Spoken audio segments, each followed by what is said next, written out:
Estás a punto de aprender uno de los mayores secretos de la historia del mundo. Un secreto con enormes consecuencias para sus habitantes. Mucha gente siente que hay algo que no funciona en la economía mundial, pero pocos saben qué pasa. Los días en los que una familia sobrevivía con un sueldo han terminado. Cada día parece más descontrolado, pero solo uno entre 1.000.000 entiende por qué. Estás a punto de descubrir el sistema responsable de las desigualdades en el mundo. Los poderes fácticos no quieren que entiendas esto, ya que este sistema les ha mantenido en lo más alto de la cadena financiera alimentaria los últimos 100 años. Aprender esto te cambiará la vida porque cambiará tus futuras elecciones. Si se difunde lo suficiente, cambiará el mundo, porque cambiará el sistema, ya que este es el mayor secreto del dinero. Jamás en la historia tantos habían sido sometidos por tan pocos, y todo se consigue gracias a esto, la mayor estafa de la historia humana.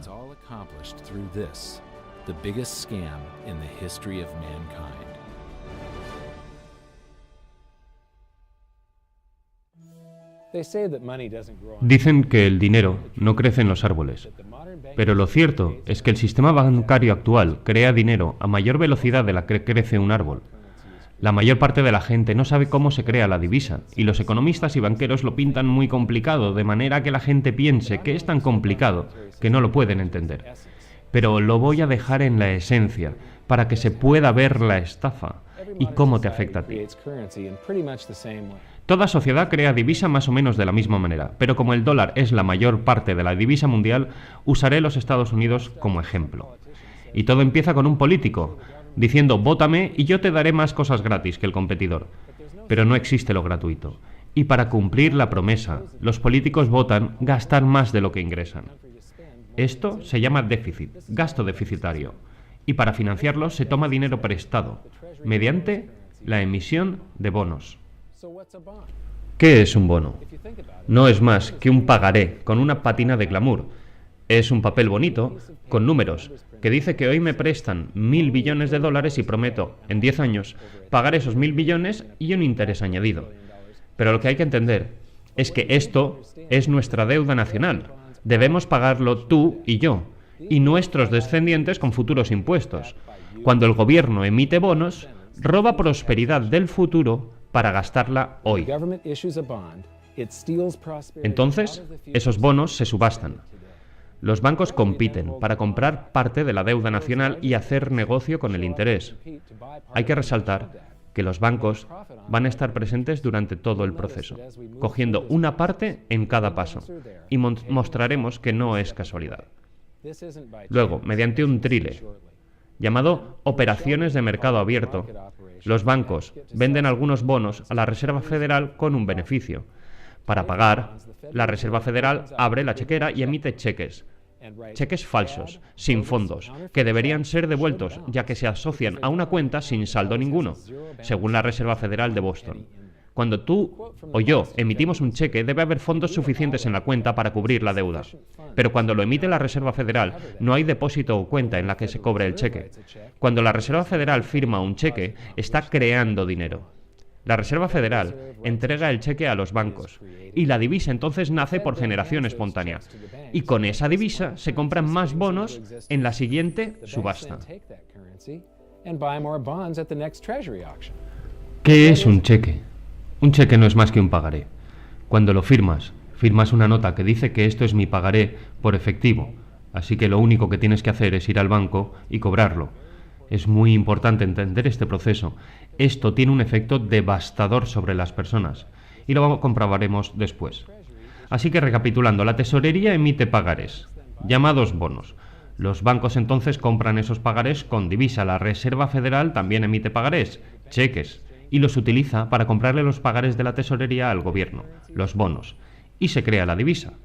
Por tanto, lo que realmente ocurre es que la tesorería y la Reserva Federal se intercambian pagarés, utilizando como intermediarios a los bancos, y así de la nada se crea la divisa. Este proceso se repite una y otra vez, enriqueciendo a los bancos y empobreciendo a los ciudadanos a través del aumento de la deuda nacional. Al final, hay un amontonamiento de bonos en la Reserva Federal y divisa en la tesorería.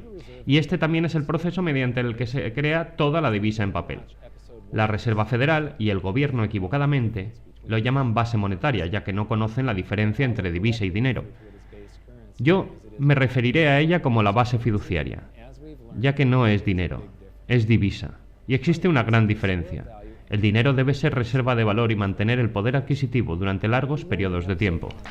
Aprendimos en el primer episodio que, antiguamente, la divisa papel era tan solo un cheque, una representación de dinero real con valor intrínseco, el oro y la plata depositada en la tesorería. Podías entrar en cualquier banco, mostrar tu divisa, como un billete de $20, por ejemplo, y recuperar tu dinero real, una pieza de $20 de plata.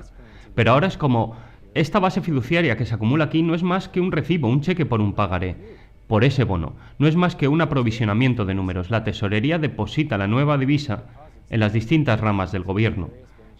Y luego los políticos lo van a agradecer debidamente. El gobierno procede con el gasto deficitario en obras públicas, en programas sociales y también en guerra. Los empleados del gobierno, contratistas y soldados depositan sus salarios en los bancos. Y esto puede parecer sorprendente, pero cuando depositas tu dinero en el banco, no lo depositas en una cuenta para que se te salvaguarde debidamente, no. Lo estás prestando al banco. Y con cierto límite legal, pueden hacer con él prácticamente lo que quieran, y esto incluye apostar en el mercado bursátil y prestarlo, con un beneficio, por supuesto. Ahora es cuando la máquina de creación de divisa entra en juego de verdad. Entra en juego la reserva fraccionaria. La reserva fraccionaria es exactamente lo que parece. Los bancos pueden reservar tan solo una parte de tu depósito y prestar el resto. Aunque los ratios de reserva varían, voy a usar un ratio de reserva del 10% como ejemplo. Es decir, que si depositas $100 en tu cuenta, el banco puede prestar legalmente 90 de esos dólares sin tener que avisarte. El banco debe tener $10 en depósito de reserva en caso de que necesites algo, y a estas reservas se le llaman coeficiente de caja. ¿Por qué dice el extracto de tu cuenta que tienes $100 cuando el banco te ha robado 90? El banco ha dejado pagarés, llamados crédito bancario, en su lugar. Parece un poco loco, pero aquí lo dice la Fed en negro sobre blanco. Los bancos comerciales crean dinero en los libros cuando conceden un préstamo, simplemente añadiendo nuevos dólares depositados en las cuentas de sus libros a cambio de un pagaré del prestatario. No son más que números que los bancos teclean en sus ordenadores. Y aunque los créditos bancarios de pagarés son muy distintos de los números de la base fiduciaria, ya que solo existen en los ordenadores, siguen siendo divisa. Así que ahora existen $190. La razón por la que los consumidores toman dinero prestado es para comprar algo, una casa, un coche o cosas similares. El prestatario toma los $90 que le dejó el banco de tu cuenta y los entrega al vendedor, y ese vendedor deposita ese dinero en su banco y el banco presta de nuevo el 90% de eso y deja créditos bancarios en su lugar. Así que ahora lo que existe es $271. Este proceso se repite una y otra vez, hasta que, bajo un ratio de reserva del 10%, se crean hasta $1.000 de crédito respaldados por $100 de coeficiente de caja, el 10%. Pero el ratio de reserva varía mucho. En algunos depósitos es el 10%, en otros es el 3% y en otros llega a ser 0. El resultado es que la expansión de oferta monetaria es mucho mayor de lo que este ejemplo puede llegar a mostrar. Una vez más, cuando la divisa se deposita en el banco, los bancos lo que hacen es prestarla, entonces se redeposita y se represta, y se redeposita y se represta, y se redeposita y se represta una y otra vez, creando crédito bancario por el camino. Es de donde viene la mayor parte de nuestra oferta de divisa, y en realidad es del 92 al 96% de la oferta de nuestra divisa, que no se crea por el gobierno, se crea directamente en el sistema bancario. Pues bien, cantidades masivas de divisa lloviendo a los ciudadanos puede parecer divertido al principio. Eso hasta que recuerdas uno de los secretos del dinero más importantes, y es que los precios actúan como una esponja ante la oferta de divisa. Cuanta más divisa hay disponible, más crecen los precios. Aquí entra en juego la inflación, porque la verdadera definición de la inflación es un aumento de la oferta de divisa, y el aumento de precios es tan solo un síntoma, una reacción ante ese aumento. Toda nuestra oferta de divisa no es más que un par de pavos, enredados en esta red mágica, donde la Tesorería y la Reserva Federal se intercambian pagarés divinizados y se introducen un montón de números en los ordenadores a través de los bancos. Esa es toda nuestra oferta de divisa, un gran aprovisionamiento de números, algunos impresos, la mayoría tecleados, pero no hay nada más. Pero si esto parece de locos, prepárate para entrar en la zona oscura de la economía moderna. Trabajamos para conseguir algo de esa oferta de divisa. Tu verdadera riqueza es tu tiempo, pero comerciamos con momentos de nuestra vida, hora a hora, día a día, año a año, para obtener números que alguien imprimió en un trozo de papel o simplemente tecleó en un ordenador. Ahora, esos números representan nuestra sangre, sudor, lágrimas, trabajo, ideas y talento. Nosotros somos los que damos valor a esa divisa. Y ahora llega la broma cruel. Trabajamos duro para poder ahorrar algo de esa divisa, para poder pagar al recaudador de impuestos, la IRS en los Estados Unidos o Hacienda en España, y este se lo entrega a la Tesorería para que ésta pueda pagar el monto principal más los intereses del bono que la Reserva Federal compró con un cheque que no tenía fondos. Recapitulemos un poco, porque es aquí cuando el sistema empieza a robar a escala global. Muchos de nuestros impuestos no se emplean en carreteras, colegios o servicios públicos, sino en pagar intereses de los bonos que la Reserva Federal compró con un cheque relacionado a una cuenta sin fondos. La Reserva Federal comete fraude, y aquí llega uno de los mayores secretos. Antes del establecimiento de la Reserva Federal no había necesidad de un impuesto a las rentas del trabajo. La Reserva Federal se creó en 1913 y ese mismo año la Constitución americana introdujo una enmienda para poder permitir los impuestos a los ingresos personales. ¿Crees realmente que fue una casualidad? Pregúntate cuántos impuestos de la renta has pagado en tu vida. Bueno, pues gran parte ha sido silenciosamente apartado por las manos de los dueños del sistema porque sí, este sistema tiene dueños. ¿Quiénes son? Es aún un secreto mayor que abordaremos pronto, pero primero tenemos que entender el galimatías que es el techo de deuda.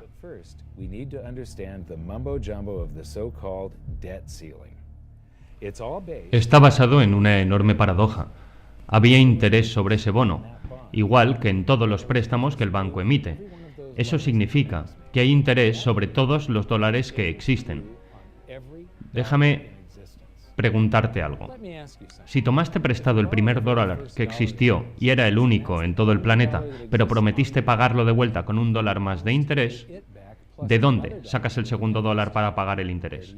La respuesta es que tienes que tomarlo prestado para que exista y prometer pagarlo con intereses también. Así que ahora existen $2, pero debes 4. Y sigue. Y sigue. El resultado es que nunca hay suficiente divisa para pagar la deuda. Siempre hay más deuda que divisa en existencia, por lo que el sistema es imposible, es finito y llegará a su fin algún día. ¿Qué pasaría si el gobierno dejara de tomar prestado para continuar con el déficit público? ¿Finalizan los pagos sobre los bonos? ¿Qué pasa si el consumidor deja de tomar prestado y de ahogarse en la deuda? ¿Terminan los pagos de tu casa o del coche? No.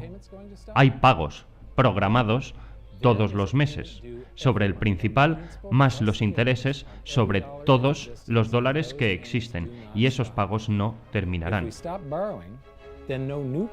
Si dejamos de tomar prestado, no hay creación de divisa nueva para reemplazar a la divisa utilizada para hacer frente a esos pagos. Ya sea pago de un préstamo o pago de un impuesto que se utiliza para pagar otra deuda, la parte del pago que se destina a pagar el principal extingue esa parte de la deuda, pero la deuda también extingue la divisa, porque la divisa y la deuda son como materia y antimateria. Cuando se encuentran, se aniquilan. Pero si pagamos el principal de todos los préstamos en circulación, toda la oferta de divisas simplemente desaparece. Así que si no contratamos más deuda todos los años, mira lo que pasa. Todo el sistema entra en un colapso deflacionario bajo el yugo de esos pagos pendientes.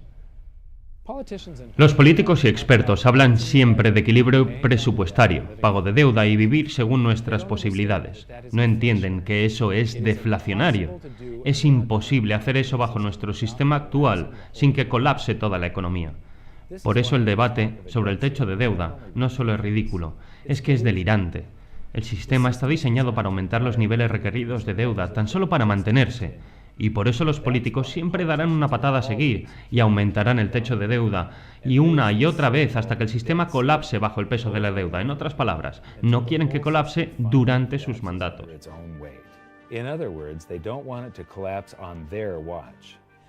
Los padres fundadores americanos conocían los peligros de un sistema bancario central y lucharon para mantenerse libres de tal sistema. La guerra de independencia empezó como una revuelta contra los impuestos, pero ahora debemos pagar impuestos tan solo para mantener un sistema monetario. Habiendo sufrido la hiperinflación del dólar continental imprimido sin respaldo para financiar la guerra de la independencia, entendieron los peligros de la divisa fiduciaria y de los sistemas monetarios basados en deuda. Para proteger a las futuras generaciones del robo institucional y de los gobiernos sin control, escribieron en la Constitución que solo el oro y la plata podían ser dinero, por el hecho de que no se pueden imprimir. Nuestro sistema no solo es inconstitucional, sino que nos separa de las libertades y prosperidad por la que nuestros padres fundadores lucharon y murieron. Todos sufrimos hoy los efectos de ignorar la Constitución ahora mismo, forzando más divisa en circulación y provocando la reducción de nuestro poder adquisitivo. La inflación es un lento e insidioso impuesto resultado de un sistema monetario basado en la deuda. El sistema encumbra y beneficia a aquellos que crean la divisa y la reciben en primer lugar, puesto que tienen la oportunidad de gastarla cuando aún no ha tenido un efecto sobre la economía. Roban tu poder adquisitivo transfiriéndolo a los bancos y al gobierno a cada hora, de cada día, debido a este falso sistema monetario. No es que los gobernantes no lo sepan. Para citar directamente a la Reserva Federal, el descenso de poder adquisitivo en el que incurren los tenedores de dinero debido a la inflación reparte ganancias a los creadores del dinero. Esto es un fraude, es un esquema piramidal, es un esquema de Ponzi, es un timo, es una mentira. Todo nuestro sistema monetario no es más que una legalizada forma de robo. Llegamos a la mayor impostura de todas. La Reserva Federal no es federal, es privada, tiene accionistas, y no hay agencias estatales con accionistas. Pues bien, ¿qué es un accionista? Una acción representa un porcentaje de propiedad de una corporación, por lo que los accionistas son los dueños de la corporación. Por tanto, la Reserva Federal es una empresa privada con dueños. Se puede leer perfectamente en la web de la Reserva Federal, donde se lee que los accionistas recibirán un dividendo anual del 6%. Sabemos que en un principio las acciones de la Reserva Federal se repartieron entre los mayores bancos de Estados Unidos, pero tras fusiones y adquisiciones es muy difícil seguir el rastro de las acciones para saber quiénes son realmente los dueños de la Reserva Federal, y además es un secreto muy bien guardado.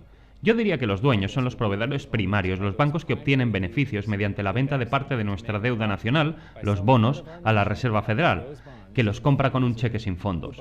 Entonces nosotros pagamos los impuestos para pagar el principal más los intereses de esos bonos para que la Reserva Federal pueda pagar a los bancos ese 6% de dividendo. No te preocupes si no lo entiendes al principio, pocos lo hacen, está diseñado adrede. El economista John Maynard Keynes escribió: por este sistema, el gobierno puede secreta e inadvertidamente confiscar la riqueza de los ciudadanos y ni uno entre 1.000.000 detectará el robo. Yo creo que bien presentado todos podemos entender el sistema sin importar lo complicado que sea. Así que recapitulemos y analicemos un poco más cómo funciona el sistema. Paso 1.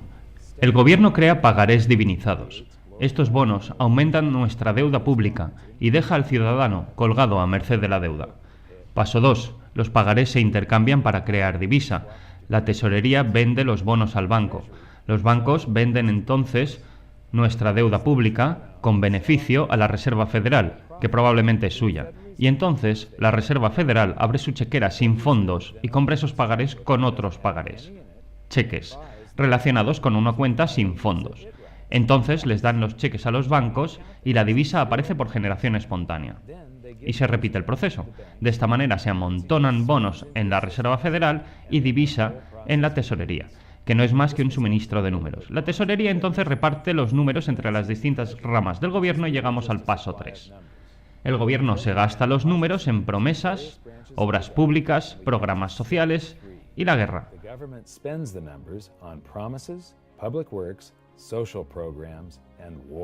Entonces los funcionarios, contratistas y soldados depositan sus pagas en los bancos para llegar al paso 4.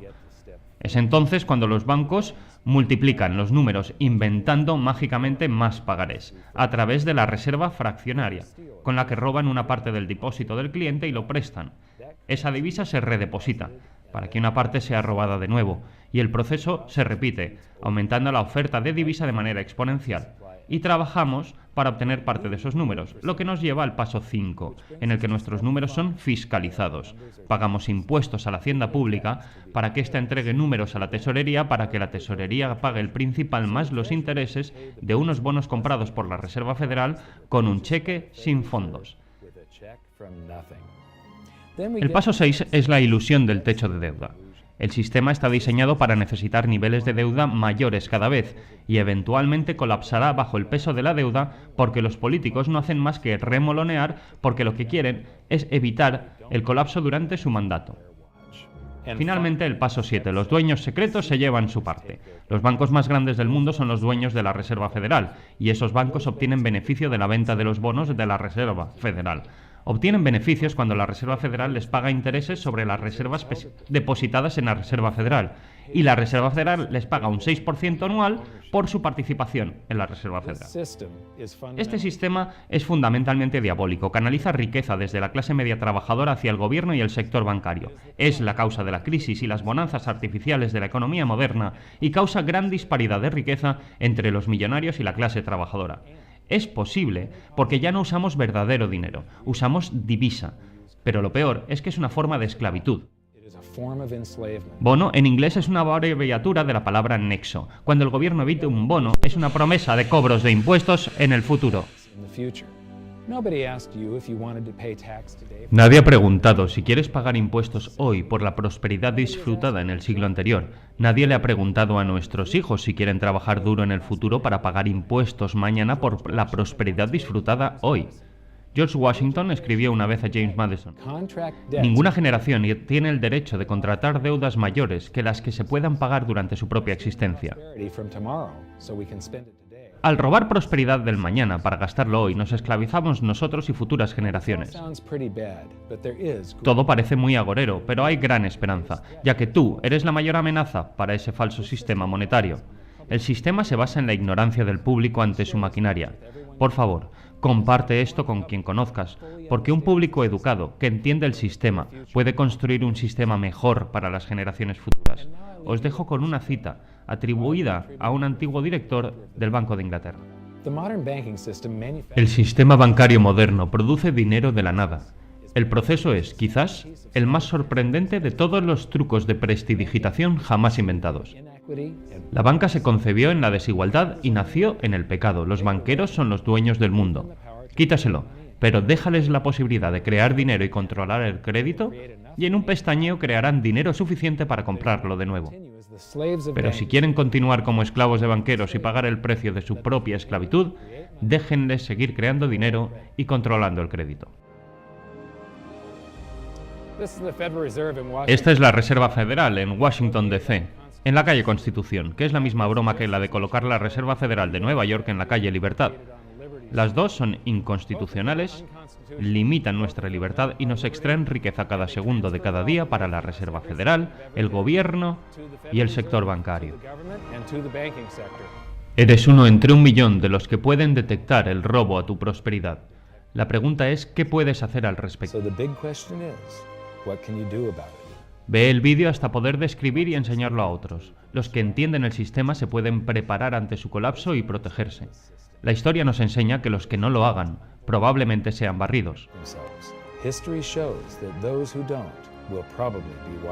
Comparte este vídeo con todo el mundo, especialmente con aquellos que te importan. Todo lo que hace falta es 1 o 2 clics para enviar este mensaje a millones de personas.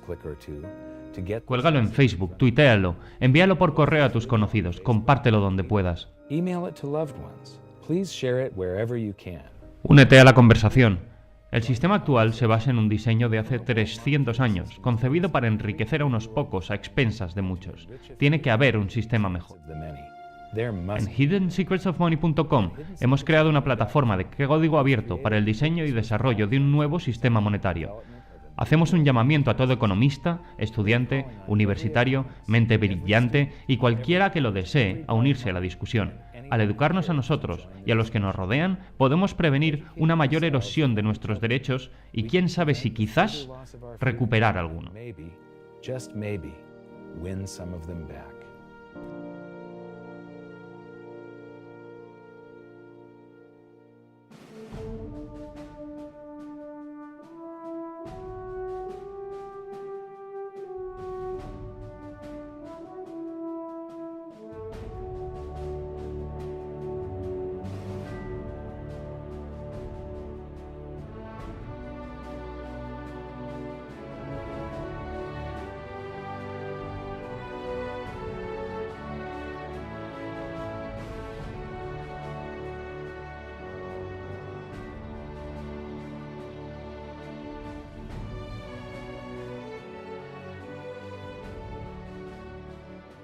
I think your episode 4 is very beneficial, very helpful. It's going to introduce these ideas to a lot of people. And like I've just been talking about, we have to change people's mind. And the more they understand it, the better.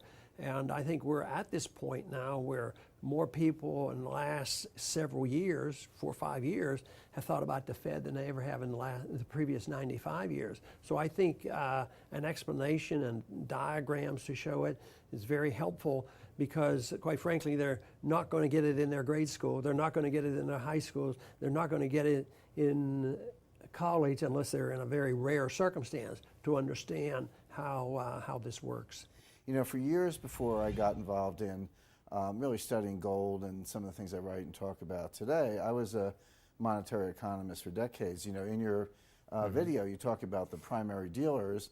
I was chief counsel and chief credit officer of one of the largest primary dealers for 10 years. So I had an inside seat on the Treasury market and have the privilege of working with several former vice chairmen of the Board of Governors, Manley Johnson and David Mullins, going back to the 80s and 90s. So I'm very immersed in what you were talking about. I thought it was extremely accurate, extremely clear.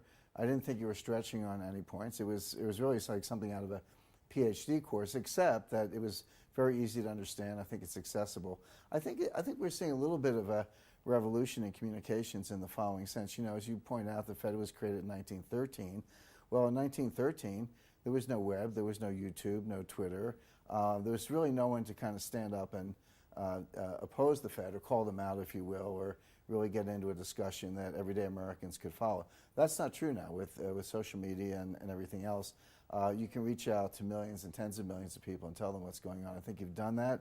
You've done it successfully. I applaud it. I think this is a great video. I look forward to seeing it again. I know millions of people will enjoy it. Well, as we know, the Federal Reserve believes it can create money out of thin air, not realize money is supposed to represent real products and services. And what people don't realize is when the Fed does that, in effect, as Keynes pointed out, it's a form of taxation. It's a form of confiscation. And because people don't see it, the politicos get away with it, but it also undermines social trust. It just is corrosive throughout society. We're going to have a lot of turmoil in the coming years, but it's going to be the kind of turmoil that leads to positive things. So don't despair. Get out there and fight, because the tide is going to turn. This is going to be the status last stand. Thank you. This episode of Mike Maloney's Hidden Secrets of Money was brought to you by GoldSilver.com and the new Silver Pegasus Round. To learn how to protect your family and turn the coming economic storms into opportunity, visit GoldSilver.com.